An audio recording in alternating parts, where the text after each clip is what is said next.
तीन कृषि कानून वापस लेने का फैसला लेना पड़ा। देश भर में एजिटेशन अमूमन साल भर से चल रहा था, वजह क्या मानते हैं? देखिए, पहले दिन से हम सब लोग, अपोजिशन की पार्टी सब लोग कह रहे थे कि ये तीनों कानून अनकॉन्स्टिट्यूशनल है। मोदी सरकार को कॉन्स्टिट्यूशन में कोई राइट ही नहीं था कि वो इस तरह कानून बनाए।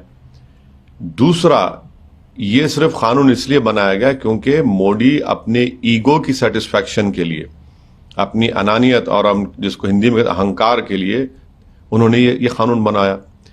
और इस गलत और काले कानून की वजह से 700 किसानों को अपनी जानें खोनी पड़ी।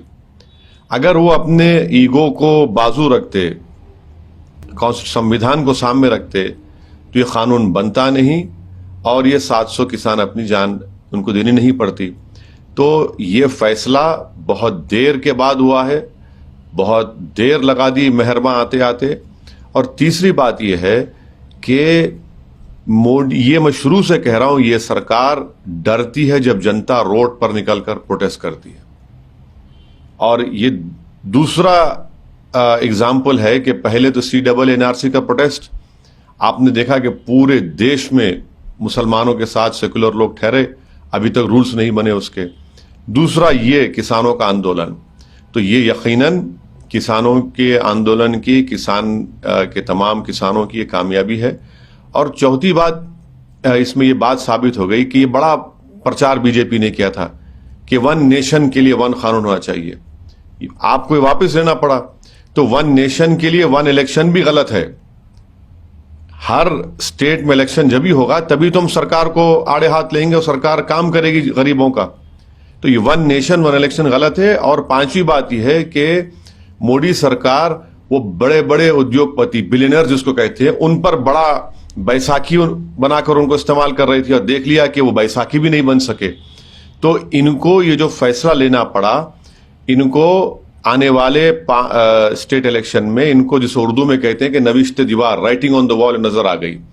तो इसीलिए अपने आप को बचाने के लिए, अपनी पार्टी को बचाने के लिए उन्होंने ये फैसला लिया है। और इसमें ये मत समझिए कि मोदी जी बड़ा काम किए। इनको नजर आ गया था कि देश इनके खिलाफ हो रहा है और चुनाव में जाना है उनको, उत्तर प्रदेश में, पंजाब में और 2-3 स्टेट में। इसलिए फैसला लिया गया। और शायर ने सही कहा था कि दहन पर है उनका गुमान कैसे कैसे, कलाम आते हैं दरमियान कैसे कैसे, जमीनो चमन गुल खिलाती है क्या क्या, बदलता है रंग आसमां कैसे कैसे। तो वो दिन दूर भी नहीं है इंशाल्लाह जब मोदी सरकार CAA का कानून भी वापस लेगी। आप चाहते हैं कि जो कानून बने थे? नहीं, ये सब अनकॉन्स्टिट्यूशनल है ना, ये सब अनकॉन्स्टिट्यूशनल कानून है। आपने अपने ब्रूट मेजॉरिटी के ऊपर, अपने ईगो की सेटिस्फैक्शन के लिए, अपने अहंकार को सेटिस्फाई करने के लिए आपने इस तरह कानून बनाए। बिल्कुल गलत कानून है, इसका अनकॉन्स्टिट्यूशनल कानून है, चाहे फार्म लॉज हो। 1 साल प्रोटेस्ट चला। तो ये देखिए, मोदी सरकार सिर्फ प्रोटेस्ट करने वालों को हरास करती है, जेल में डालती है, UAPA लगाती है, मगर आज उनको जैसा हम बोलते हैं कि मट्ठी चाटना पड़ा, उनको अपना वापस लेना पड़ा। वो देख लिए कि ये सब उसमें उनका नुकसान हो रहा है। 2 बातें जो आपकी बात से निकल कर आ रहा है सामने की, कृषि कानून बल्कि CAA, लेकिन क्या आप ये मानते हैं कि 370 का जो फैसला हुआ या 35A का जो फैसला हुआ वो भी अनकॉन्स्टिट्यूशनल है? आपने देखा कश्मीर में कल क्या हुआ? क्या हुआ? आप तो इंसानों को ह्यूमन शील्ड के साथ इस्तेमाल करके वहां पर आप गोली मार दिए। क्या आप कह रहे हैं कि 370 हटाने के बाद कश्मीर स्टेबल हो गया? कहां स्टेबल हुआ? गृह मंत्री देश के श्रीनगर में है और पटाखे फुटते हैं, हजारों के साथ पटाखे फुटते हैं, और कल वहां पर ह्यूमन शील्ड के तौर पर इस्तेमाल किया गया और अब लाश भी नहीं देते। तो क्या हालात बदले कश्मीर? कुछ हालात नहीं बदले।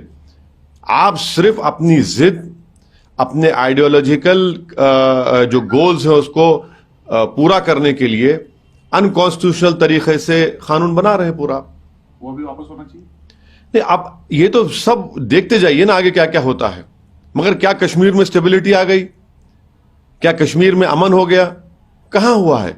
जब लोग रोड पर निकलकर मरने वाले इनोसेंट लोग कह रहे हैं कि कम से कम हमारी लाश तो दे दो हमारी, आज आपको एक्सह्यूम करना पड़ा उनकी बॉडी को। कहां आपने स्टेबिलिटी लाई कश्मीर में? कहां LAC और LOC पर अमन है? लद्दाख में के अंदर आप जाइए, ऊपर चीन बैठा हुआ है। आपने पाकिस्तान से दोबारा सीज फायर क्यों किया और उसके बावजूद भी वहां पर ड्रोन से हथियार आ रहे हैं? तो देखिए हर महाज पर मोदी सरकार नाकाम साबित है और ये बताता है देश को, और हमको ये पैगाम मिलता है कि कोई भी सरकार अगर 300 MP सीट जीत कर ला भी लेती है तब भी वो गवर्नेंस नहीं कर पा रहे हैं ना, गवर्नेंस नहीं कर पा रहे हैं। इसीलिए इनको हालत मजबूरी में अपने आप को बचाने के लिए ये इस तरह के कानून को वापस लेना पड़ा, जो कानूनी और अनकॉन्स्टिट्यूशनल है। ये सवाल ये भी आ रहा है कि जो किसान मरे में क्या सरकार किसी मुआवजा या फिर किसी बड़े ऐलान का होना यकीनन देना चाहिए। जब सरकार इस बात को मान रही है कि हमसे गलती हुई और हम इस कानून को वापस ले रहे, तो ये सरकार का एक मॉरली भी और लायबल है इसके ऊपर, ये उनकी जिम्मेदारी है। अगर आप ये कानून नहीं बनाते 700 किसान नहीं मरते, तो कम से कम आप उनकी मदद तो करिए। देखिए जान तो चलेगी, जान तो वापस आने वाले नहीं है। पैसा किसी इंसान के किसान की जान की कीमत नहीं बन सकता, मगर कम से कम उन किसानों से अगर मोदी सरकार को इतनी हमदर्दी वाकई में है तो हम इस बात का डिमांड करते हैं कि मोदी सरकार उनको एक्स ग्रेशिया दे।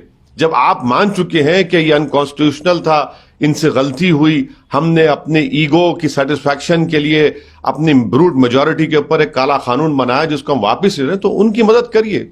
उन 700 किसानों के ताल्लुक से भी आप थोड़ा अपने दिल में नरमी पैदा करिए, जरा नमी दिखाइए और उनकी मदद करिए।